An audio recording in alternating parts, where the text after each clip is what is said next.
देखिए, supreme court अगर कुछ युवाओं के हित में कर रही है तो हम वेलकम करते हैं ऐसे ऑर्डर्स को या जजमेंट्स को।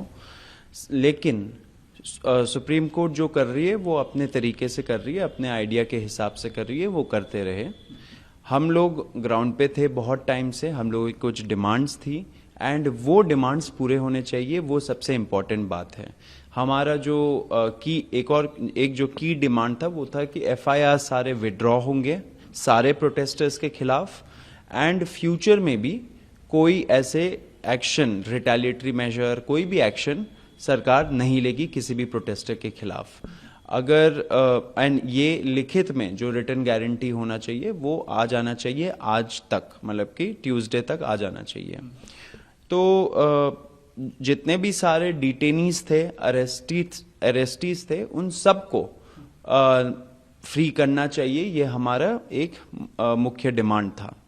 अब अगर उस पे हम लोगों ने ये नहीं बोला कि कोई माइनर है तो तभी आप उसको रिलीज करिए, या किसी के ऊपर पहले से एफआईआर है तो उनको मत रिलीज करिए, ये सब हमारा कोई डिमांड नहीं था। एंड सरकार को भी समझना चाहिए कि हमारा जो डिमांड है वो जैसा गारंटी दिया था, जैसे देश के सामने उस प्रेस कॉन्फ्रेंस में दोनों मिनिस्टर्स ने गवर्नमेंट ऑफ इंडिया के बिहाफ पे जो एग्री किया था, वैसे ही डिमांड आपको रखना पड़ेगा। अभी अगर सुप्रीम कोर्ट बोल रही है कि जिनके ऊपर एफआईआर्स है पहले से उनको मत छोड़िए, तो वो हमें मंजूर नहीं है। हमारा जो डिमांड है वो क्लियर है एंड उसी के हिसाब से होना चाहिए, क्योंकि उसी चीज पे एग्रीमेंट भी हुई थी। क्योंकि आपने अभी मेंशन किया कि आज ट्यूसडे तक वो आ जाना चाहिए था, जो बातचीत वाला था, तो अभी उसमें कुछ वेट आप कर रहे हैं या एक्सपेक्ट कर रहे हैं कि आज आ ही जाएगा, और उसको लेकर थोड़ा सा? देखिए, कल हमें बहुत सारे पैनिक रिपोर्ट्स मिल रहे थे, स्पेशली बिहार से, कि बहुत सारे बच्चों को डिटेन किया जा रहा है, अरेस्ट किया जा रहा है, जेल भेजा जा रहा है। तो इसके वजह से हमें लगा कि शायद सरकार अपने गारंटीज पे अमल नहीं करेगी। इससे हम लोगों ने कल शाम को एक प्रेस कॉन्फ्रेंस भी किया एंड उसमें हमने ऐलान किया कि अगर सरकार अपना जो उन्होंने जबान दिया है वो नहीं रखती है तो हम फोर्स हो जाएंगे फिर से एक बड़ा प्रोटेस्ट कॉल करने का दिल्ली में।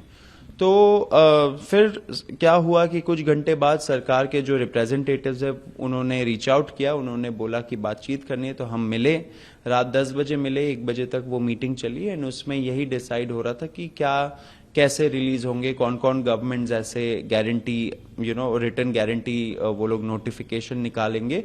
आपने देखा कि बिहार ने भी निकाला, असम ने भी निकाला, तो हम लोग उसी चीज पे चर्चा कर रहे थे कौन कौन से ऐसे स्टेट गवर्नमेंट्स होंगे जो निकालेंगे एंड क्या लैंग्वेज यूज होना चाहिए उसमें, क्योंकि हमें यही आशंका थी कि अगर हम लोग कुछ केवियट डाले या कंडीशंस डाले कि पहले के एफआईआर्स नहीं होने चाहिए या पीसफुल प्रोटेस्ट, मतलब कि पीसफुल वर्ड यूज किया, तो फिर पुलिस के पास पूरे पावर्स आ जाएंगे कि किसी को भी जो वो पसंद नहीं करते उसको नॉन पीसफुल प्रोटेस्टर बोल देंगे।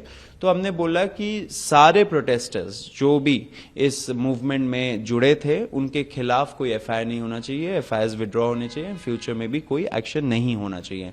इसलिए मैं बोल रहा था, अभी हम लोग वेट कर रहे हैं, आज ट्यूसडे है, आज डेडलाइन है। सरकार जितना मुझे लगता है कि अमल तो करना चाहिए सरकार को, हम लोग अभी भी वेट कर रहे हैं फाइनल जो नोटिफिकेशन है इन सारे स्टेट से, एंड दिल्ली पुलिस जो एलजी है वो निकालेंगे एंड सेंट्रल गवर्नमेंट के जो एजेंसीज है सारे, उसके लिए भी सेंट्रल गवर्नमेंट एक नोटिफिकेशन निकालेगी। तो हम लोग अभी वेट कर रहे हैं इस चीज का एंड आशा है कि वो करेंगे। लेकिन इसीलिए मैं बोल रहा हूं कि सुप्रीम कोर्ट अगर कुछ कंडीशंस डाल रहा है तो वो हमें मंजूर नहीं है। अगर सुप्रीम कोर्ट कुछ भी बोले तो वो in addition to our demands होने चाहिए। हम लोगों ने जो बोला वो होना चाहिए, उसके बाद सुप्रीम कोर्ट जो बोले, जो रिलीफ दे, वो सरकार को कंप्लाई करना चाहिए, ये हमारी डिमांड है। तो इस वक्तव्य से जरूर मैं आपसे ये जरूर पूछना चाहूंगा कि क्या इस पर आप कुछ अपना लीगल स्टैंड ले सकते हैं फ्यूचर में? हो सकता है शायद बात करके ले, या जो भी है पूरे किस चीज पे लीगल स्टैंड? यही अगर सुप्रीम कोर्ट ने जो आप कह रहे हैं कि वो अग्री नहीं है तो उस पर कुछ आप अपनी तरफ से कोई लीगल स्टैंड? देखिए, सुप्रीम कोर्ट का जो भी ऑर्डर हो ऑफकोर्स वो मानना तो पड़ेगा लेकिन सरकार को ये नहीं पिक एंड चूज वाला नहीं होना चाहिए सरकार को कि सुप्रीम कोर्ट ने कुछ बोला तो अब हमें वो मानना पड़ेगा।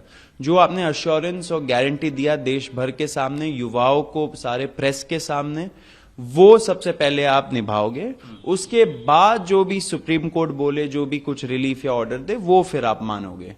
ये है बोलने का मतलब। और एक आखिरी सवाल आपसे मैं जरूर पूछूंगा, पॉलिटिकल रिएक्शन इसके बाद आपने देखे होंगे बहुत सारे आ रहे हैं, सीजेपी को लेकर तमाम, है ना, इस तरह के, और जेन जी को लेकर भी आ रहे हैं, क्योंकि देखिए प्रोटेस्ट पूरा तरह से जेन जी को लेकर ही चर्चा में जेन जी ही रहा। कंगना रनौत है एक्ट्रेस और साथ साथ पॉलिटिशियन है, बीजेपी की सांसद हैं, उन्होंने जेन जी को लेकर ये कहा है कि जेन जी का मतलब जो है जेन जनरेशन गटर, ये सब उन्होंने कहा है, प्रधानमंत्री को गाली देने वाला कहा है। तो अगर आप इस पर कोई प्रतिक्रिया देना चाहें, क्या कहेंगे इस तरह की? अगर देखिए, कंगना रनौत जी को अब उनके पार्टी वाले ही ज्यादा नहीं पूछते हैं, ज्यादा सीरियसली नहीं लेते हैं उनको, तो हम लोग भी क्यों सीरियसली ले? मुझे नहीं लगता जेन जी में या जेन अल्फा में या कोई भी यंगर जनरेशन में उनको सीरियसली कोई लेता है या उनकी बात सुनता है। वो पॉलिटिशियन है, नेता बन गई है। उनके तो कुछ वीडियोस भी थे जहां पे वो हिमाचल में जब अपने सीट में उन्होंने विजिट किया था, तो उन्होंने बोला था कि मैंने सोचा था कि थोड़ा बहुत ही काम करना पड़ेगा, यहाँ पे तो इतना ज्यादा काम करना पड़ता है एमपी बन के। तो ये उनका सीरियसनेस दिखाता है। वो हमें अनसीरियस जनरेशन बोल रही है, लेकिन उनका सीरियसनेस उन्होंने ही खुद को एक्सपोज कर दिया था। इस पे ज्यादा मैं कुछ बोलूंगा नहीं। शब्दावली सही नहीं है, शब्दावली संभाल लेना चाहिए नेताओं को, अपने पद का गरिमा भी बना के रखना चाहिए। आपसे कई गुना ज्यादा जेनजी ने इस देश के लिए किया है, कर रहे हैं। इस देश के लोकतंत्र में भरोसा फिर से जगाने का काम जेनजी ने किया है, आपने नहीं किया है, तो ये आप जरूर याद रखिए।